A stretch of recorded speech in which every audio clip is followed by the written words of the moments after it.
People have been arguing for centuries that 0.9 recurring can't equal 1. This might be because we can produce a pretty good argument against any proof that 0.9 recurring equals 1. And we will examine one of those arguments now. Perhaps the simplest of all the proofs is the convincing argument that we all encounter at an early age. We are taught that the division process of 1 divided by 3 will yield an infinite result. And it feels right that 0.3 recurring must equal a constant, because we presume that any whole cake can be divided into 3 equal parts. Then 3 times this infinite answer, which is 0.9 recurring, must equal a whole one, just like 3/3 of a cake equal a whole 1 cake.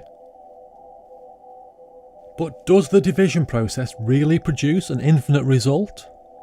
After getting the first 3, there's a remainder of 1/10 that still needs to be divided by 3, meaning there's a remainder of 1/30.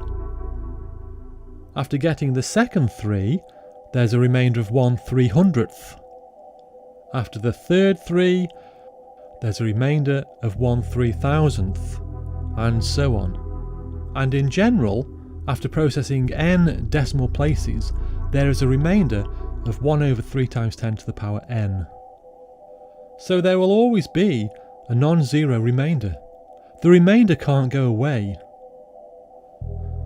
But if we want to believe in infinity, then we can easily be persuaded that an actual infinity of decimal places is theoretically possible, and our imagination can convince us that the remainder must disappear. But if we reject these arguments as fantasies, then we might come to the conclusion that 1/3 can't be fully represented in base 10, and that not all cakes can be divided into exactly 3 equal parts. Even though the wider mathematical community concede that we can't actually perform an infinite division, they believe we can still theorise about what the result might be if such a thing could be done. But if we are to believe that we can imagine something as strange as a completed infinite process, then we might as well imagine that we could end up with an infinitesimal, which is equally as unbelievable. And if we end up with an infinitesimal, whatever that is, then 0.3 recurring would not equal 1/3, as it would be an infinitesimal distance away from 1/3.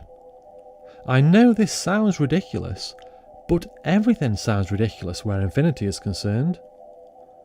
And since nobody can actually perform an infinite division, nobody would be able to prove if the remainder goes to an infinitesimal or goes to 0. So it's all absurd. And since the mathematicians wanted to support their theory of real numbers, they decided that the result of infinite divisions would produce the answers that they wanted to get. Finally, thank you for taking the time to watch, and I hope you enjoy my other videos.